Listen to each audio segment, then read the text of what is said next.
ನಮಸ್ಕಾರ. ಇವತ್ತು ಒಂದು ಬಹಳ ಇಂಟ್ರೆಸ್ಟಿಂಗ್ ವಿಷಯದ ಬಗ್ಗೆ ಮಾತಾಡೋಣ. ನಮ್ಮ ಭವಿಷ್ಯವನ್ನ ರೂಪಿಸೋಕೆ ಎಲ್ಲೋ ದೂರ ಹೋಗ್ಬೇಕಂತಿಲ್ಲ. ನಮ್ಮ ಸುತ್ತಮುತ್ತಲ್ಲೇ, ನಮ್ಮ ಊರಲ್ಲೇ ಎಷ್ಟೊಂದು ಅವಕಾಶಗಳಿವೆ ಅಲ್ವಾ? ಅದನ್ನ ಹೇಗೆ ಕಂಡುಹಿಡಿಯೋದು, ನಮ್ಮದೇ ಆದ ಒಂದು ದಾರಿಯ ನಕ್ಷೆ ಮಾಡ್ಕೊಳ್ಳೋದು ಹೇಗೆ ಅಂತ ನೋಡೋಣ. ಹೌದು, ಈ ಪ್ರಶ್ನೆ ಎಲ್ಲರ ಮನಸ್ಸಲ್ಲೂ ಬರುತ್ತೆ. ನನ್ನ ಕೆರಿಯರ್ ಎಲ್ಲಿಂದ ಶುರುವಾಗುತ್ತೆ ಅಂತ. ನಾವು ಅಂದ್ಕೊಳ್ತೀವಿ ಎಲ್ಲೋ ದೊಡ್ಡ ಸಿಟಿಗೆ ಹೋಗ್ಬೇಕು, ದೊಡ್ಡ ಕಂಪನಿ ಸೇರ್ಬೇಕು ಅಂತ. ಆದ್ರೆ ಉತ್ತರ ನಮ್ಮ ಅಂದಾಜಿಗಿಂತ ತುಂಬಾನೇ ಹತ್ರದಲ್ಲಿರ್ಬೋದು. ನಿಜ, ನಾವ್ ಯೋಚಿಸುವುದಕ್ಕಿಂತಲೂ ತುಂಬಾನೇ ಹತ್ರದಲ್ಲಿ. ಪ್ರತಿಯೊಂದು ಅದ್ಭುತ ಅವಕಾಶಕ್ಕೂ ದೂರದ ನಗರಗಳಿಗೆ ಹೋಗ್ಲೇಬೇಕು ಅಂತೇನೂ ಇಲ್ಲ. ನಮ್ಮದೇ ಊರಲ್ಲಿ, ನಮ್ಮದೇ ಪಟ್ಟಣ ಅಥವಾ ಜಿಲ್ಲೆಯಲ್ಲೇ ನಮ್ಮ ಭವಿಷ್ಯವನ್ನು ಕಟ್ಟಿಕೊಳ್ಳೋಕೆ ಬೇಕಾದ ಅದೆಷ್ಟೋ ದಾರಿಗಳು ತೆರೆದುಕೊಂಡಿರ್ತವೆ. ಸರಿ, ಹಾಗಿದ್ರೆ ಈ ಅನ್ವೇಷಣೆಯನ್ನ ಹೇಗೆ ಮಾಡೋದು?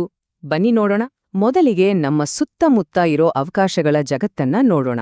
ಆಮೇಲೆ ನಮ್ಮ ಗುರಿ ಏನು, ಅದಕ್ಕೆ ಬೇಕಾದ ಸಲಕರಣೆಗಳೇನು, ಸ್ಥಳೀಯರಿಂದ ಹೇಗೆ ಕಲಿಯೋದು, ಸಾಮಾನ್ಯವಾಗಿ ಬರೋ ಕೆಲವು ಪ್ರಶ್ನೆಗಳಿಗೆ ಉತ್ತರ. ಹೀಗೆ ಈ ಪಯಣ ಇಲ್ಲಿಂದಲೇ ಹೇಗೆ ಶುರುವಾಗುತ್ತೆ ಅಂತ ಒಂದೊಂದಾಗಿ ಅರ್ಥ ಮಾಡ್ಕೊಳ್ಳೋಣ. ಮೊದಲಿಗೆ ನಮ್ಮ ಸುತ್ತಲೂ ಇರೋ ಅವಕಾಶಗಳ ಜಗತ್ತನ್ನ ಒಮ್ಮೆ ಕಣ್ಣಾಡ್ಸೋಣ ಬನ್ನಿ. ನಮ್ಮದೇ ಊರಲ್ಲಿ, ನಮ್ಮದೇ ಪರಿಸರದಲ್ಲಿ ಎಂಥೆಂಥ ವೃತ್ತಿ ಸಾಧ್ಯತೆಗಳು ಅಡಗಿವೆ ಅಂತ ನೋಡಿದ್ರೆ ಆಶ್ಚರ್ಯ ಆಗ್ಬಹುದು.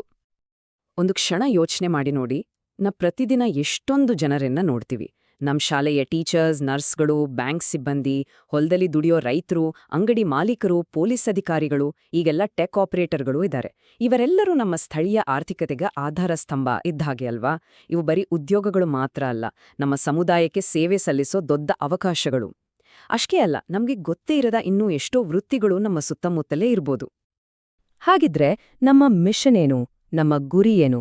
ಸುಮ್ನೆ ಇನ್ಫಾರ್ಮೇಷನ್ ಕಲೆಕ್ಟ್ ಮಾಡೋದಷ್ಟೇ ಅಲ್ಲ, ಬದಲಿಗೆ ನಮ್ಮ ಸುತ್ತಮುತ್ತ ಲಭ್ಯವಿರೋ ಶಿಕ್ಷಣ ಮತ್ತು ವೃತ್ತಿಗಳಿಗೆ ಸಂಬಂಧಪಟ್ಟ ದಾರಿಗಳ ಒಂದು ನಕ್ಷೆಯನ್ನೇ ತಯಾರಿಸೋದು. ಇದರ ಅತಿದೊಡ್ಡ ಲಾಭ ಏನೋ ಗೊತ್ತಾ? ಇದು ನಮ್ಗೆ ಪ್ರಾಕ್ಟಿಕಲ್ ನಾಲೆಜ್ ಕೊಡುತ್ತೆ. ಅಂದ್ರೆ ಭವಿಷ್ಯದಲ್ಲಿ ನಾವ್ ಏನ್ ಮಾಡಬಹುದು ಅನ್ನೋದಕ್ಕೆ ಒಂದು ಗಟ್ಟಿ ಅಡಿಪಾಯ ಹಾಕಿಕೊಡುತ್ತೆ. ಅನಿವಾರ್ಯವಾಗಿ ನಮ್ ಊರಲ್ಲೇ ಇರಬೇಕಾದ ಸಂದರ್ಭ ಬಂದ್ರೆ ಯಾವ ದಾರಿ ಹಿಡಿಬೇಕು ಅನ್ನೋ ಬಗ್ಗೆ ಒಂದು ಸ್ಪಷ್ಟತೆ ಸಿಗುತ್ತೆ. ಇದು ನಮ್ಮಲ್ಲಿ ಸ್ವಾವಲಂಬನೆಯನ್ನು ಬೆಳೆಸುತ್ತೆ. ಓಕೆ, ಈ ಅನ್ವೇಷಣೆ ಮಾಡಕ್ಕೆ ರೆಡಿ ಅಲ್ವಾ? ಹಾಗಿದ್ರೆ ಇದಕ್ಕೆ ಬೇಕಾದ ಟೂಲ್ಸ್ ಅಂದ್ರೆ ಸಲಕರಣೆಗಳು ಏನು ಅಂತ ನೋಡೋಣ ಬನ್ನಿ. ಈ ಇಡೀ ಪ್ರಾಸೆಸ್ನ ತುಂಬಾನೇ ಸಿಂಪಲ್ ಆಗಿ, ಹಂತ ಹಂತವಾಗಿ ಹೇಗೆ ಮಾಡ್ಬೋದು ಅಂತ ನೋಡೋಣ. ನೋಡಿ, ಇದು ತುಂಬಾನೇ ಸುಲಭ. ಮೊದ್ಲಿಗೆ ನಮ್ಮ ಹತ್ರ ಇರೋ ಕಾಲೇಜುಗಳು, ಅಲ್ಲಿರೋ ಕೋರ್ಸ್ಗಳ ಒಂದು ಲಿಸ್ಟ್ ಮಾಡ್ಕೊಳ್ಳೋದು. ಆಮೇಲೆ ಅದರಲ್ಲಿ ನಮ್ಗಿಷ್ಟವಾದ 3 ಕೋರ್ಸು ಅಥವಾ ಕೆರಿಯರ್ಗಳನ್ನ ಆಯ್ಕೆ ಮಾಡ್ಕೋಬೇಕು. ಆ ನಂತರ ಆ ವೃತ್ತಿಗೆ ಬೇಕಾದ ಅರ್ಹತೆ ಏನು, ಯಾವ ಸ್ಕಿಲ್ಸ್ ಬೇಕು, ಸಂಬಳ ಎಷ್ಟಿರಬಹುದು, ಕೆಲ್ಸದ ಸ್ವರೂಪ ಹೇಗಿರುತ್ತೆ ಅಂತ ರಿಸರ್ಚ್ ಮಾಡೋದು. 4ನೇ ಹಂತ, ಆ ಕ್ಷೇತ್ರಗಳಲ್ಲಿ ಈಗಾಗ್ಲೇ ಕೆಲಸ ಮಾಡ್ತಿರೋ ಒಬ್ಬರನ್ನ ಭೇಟಿ ಮಾಡಿ ಮಾತಾಡ್ಸೋದು. ಕೊನೆಗೆ ಇದೆಲ್ಲದ್ರಿಂದ ತಿಳಿದುಕೊಂಡಿದ್ದನ್ನ ಒಂದು ಸಂಕ್ಷಿಪ್ತ ಸಾರಾಂಶದ ರೂಪದಲ್ಲಿ ಬರೆಯೋದು.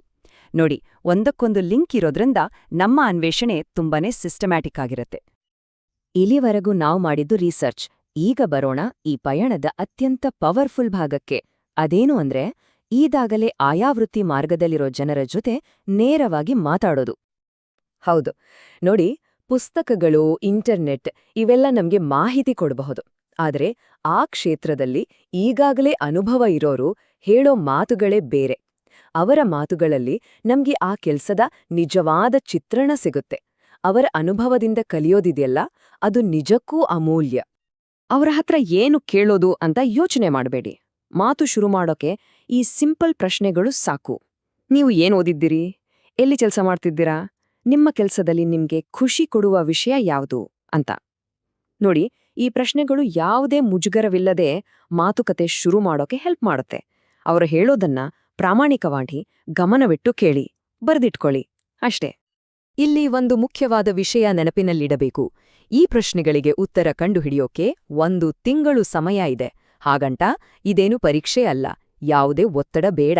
ಇದು ಒಂದು ಅನ್ವೇಷಣೆಯ ಪ್ರಕ್ರಿಯೆ ಅಷ್ಟೇ. ನಿಧಾನವಾಗಿ, ಕುತೂಹಲದಿಂದ ನಮ್ಮ ಸುತ್ತಮುತ್ತಲಿನ ಜಗತ್ತನ್ನು ಅರಿಯೋಕೆ ಇದೊಂದು ಒಳ್ಳೆ ಅವಕಾಶ. ಸರಿ, ಈ ಥರ ರಿಸರ್ಚ್ ಮಾಡುವಾಗ ಕೆಲವು ಸಾಮಾನ್ಯ ಪ್ರಶ್ನೆಗಳು, ಸಂದೇಹಗಳು ಬರೋದು ಸಹಜ. ಅಂತಹ ಕೆಲವು ಪ್ರಶ್ನೆಗಳಿಗೆ ಉತ್ತರ ಏನು ಅಂತ ಈಗ ನೋಡೋಣ. ಉದಾಹರಣೆಗೆ, ನನ್ನ ಪ್ಲಾನ್ ಬೇರೆ ನಗರಕ್ಕೆ ಹೋಗೋದು, ಹಾಗಿದ್ದಾಗಿದ್ದನ್ನೆಲ್ಲ ಯಾಕೆ ಮಾಡಬೇಕು ಅಂತ ಅನ್ನಿಸ್ಬಹುದು. ಖಂಡಿತ ಹೋಗಿ, ಅದು ಒಳ್ಳೆ ಯೋಚನೆನೇ. ಆದ್ರೆ ನಮ್ಮ ಸ್ಥಳೀಯ ಆಯ್ಕೆಗಳ ಬಗ್ಗೆ ತಿಳಿದುಕೊಂಡಿದ್ರೆ ಅದೊಂದು ಒಳ್ಳೆ ಬ್ಯಾಕಪ್ ಪ್ಲಾನ್ ಆಗಿರುತ್ತೆ. ಇನ್ನೊಂದು ಪ್ರಶ್ನೆ, ನಮ್ಮೂರಲ್ಲಿ ಅಷ್ಟೊಂದು ಮಾಹಿತಿ ಸಿಗಲ್ಲ, ಆಗೇನ್ ಮಾಡೋದು ಅಂತ. ಇಲ್ಲಿ ನಮ್ಮ ಕುತೂಹಲವೇ ದೊಡ್ಡ ಶಕ್ತಿ. ನಾವ್ ಕೇಳಿದ್ರೆ ತಮ್ಮ ಅನುಭವ ಹಂಚ್ಕೊಳ್ಳಕ್ಕೆ ಸಿದ್ಧರಿರುವ ಜನ ಇದ್ದೇ ಇರ್ತಾರೆ. ಹಾಗಿದ್ರೆ ಈ ಆಕ್ಟಿವಿಟಿಯಿಂದ ನಿಜವಾದ ಲಾಭವೇನು ಅಂತ ಕೇಳಿದ್ರೆ ಉತ್ತರ ಸಿಂಪಲ್. ಭವಿಷ್ಯಕ್ಕೆ ಒಂದು ಗಟ್ಟಿ ಪ್ಲಾನ್ ಮಾಡ್ಕೊಳ್ಳೋಗ್ಬೇಕಾದ ನಿಜವಾದ ಜ್ಞಾನ ಇಲ್ಲಿಂದ ಸಿಗುತ್ತೆ. ನಮ್ಮ ಕುತೂಹಲವೇ ನಮ್ಗೆ ಹೊಸ ದಾರಿಗಳನ್ನ ತೋರಿಸುತ್ತೆ. ಸರಿ, ಈಗ ನಾವು ಈ ಚರ್ಚೆಯ ಕೊನೆಯ ಹಂತಕ್ಕೆ ಬಂದಿದ್ದೇವೆ. ಇಲ್ಲಿಯವರೆಗೆ ನಾವು ಕಲಿತ ಮುಖ್ಯ ಅಂಶಗಳನ್ನ ಒಮ್ಮೆ ನೆನಪಿಸ್ಕೊಂಡು ಭವಿಷ್ಯದತ್ತ ನೋಡೋಣ. ನೋಡಿ, ನಾವು ಎಲ್ಲಿಗೆ ಹೋಗ್ಬೇಕು ಅಂತ ಅಂದ್ಕೊಂಡ್ರು ನಮ್ಮ ಮೊದಲ ಹೆಜ್ಜೆ ನಾವು ಎಲ್ಲಿದ್ದೀವಿ ಅನ್ನೋದನ್ನ ಅರ್ಥ ಮಾಡ್ಕೊಳ್ಳೋದ್ರಲ್ಲೇ ಇರುತ್ತೆ ಅಲ್ವಾ? ಅದೇ ರೀತಿ ನಮ್ಮ ವೃತ್ತಿ ಪಯಣ ಎಷ್ಟೇ ದೊಡ್ಡದಾಗಿದ್ರೂ ಅದರ ಆರಂಭ ನಮ್ಮ ಸುತ್ತಲಿನ ಅವಕಾಶಗಳನ್ನ ಅರ್ಥ ಮಾಡಿಕೊಳ್ಳೋದ್ರಿಂದಲೇ ಆಗಬೇಕು. ಇದು ನಮ್ಮ ಆತ್ಮವಿಶ್ವಾಸವನ್ನ ಖಂಡಿತವಾಗಿಯೂ ಹೆಚ್ಚಿಸುತ್ತೆ. ಈ ಒಂದು ಮಾತಿದೆಯಲ್ಲ, ಇದು ಇವತ್ತು ನಾವು ಮಾತನಾಡಿದ ಎಲ್ಲದರ ಸಾರಾಂಶವನ್ನ ಅದ್ಭುತವಾಗಿ ಹೇಳುತ್ತೆ. ಎಲ್ಲಿ ಹುಟ್ಟಿದೀವಿ ಅನ್ನೋದು ಮುಖ್ಯವಲ್ಲ, ನಾವು ಎಲ್ಲಿಗೆ ಹೋಗಬೇಕು ಅಂತ ಇದ್ದೀವಿ ಅನ್ನೋದೇ ಮುಖ್ಯ. ಈ ಸ್ಫೂರ್ತಿದಾಯಕ ಮಾತು ಸುಮ್ನೆ ಯೋಚನೆ ಮಾಡ್ತಾ ಕೂರೋದ್ಕಿಂತ ಒಂದು ಹೆಜ್ಜೆ ಮುಂದಿಟ್ಟು ಕೆಲಸ ಶುರು ಮಾಡೋಕೆ ಪ್ರೇರಣೆ ಕೊಡುತ್ತೆ. ಹಾಗಿದ್ರೆ ಈ ಒಂದು ಪ್ರಶ್ನೆಯ ಬಗ್ಗೆ ಯೋಚನೆ ಮಾಡೋಣ. ನಮ್ಮ ಮನೆಯ ಬಾಗಿಲಾಚೆ ನಾವು ಅನ್ವೇಷಣೆ ಮಾಡಬಹುದಾದ ಮೊದಲ ಅವಕಾಶ ಯಾವುದು? ಈ ಪ್ರಶ್ನೆ ನಮ್ಮ ಮನಸ್ಸಲ್ಲಿರಲಿ. ನಮ್ಮ ಸುತ್ತಮುತ್ತಲಿನ ಅವಕಾಶಗಳನ್ನು ಗಮನಿಸ್ತಾ ಕಲಿಯುತ್ತಾ ಮುಂದೆ ಸಾಗೋಣ. ಈ ಅನ್ವೇಷಣೆಯ ಪಯಣಕ್ಕೆ ಆಲ್ ದ ಬೆಸ್ಟ್.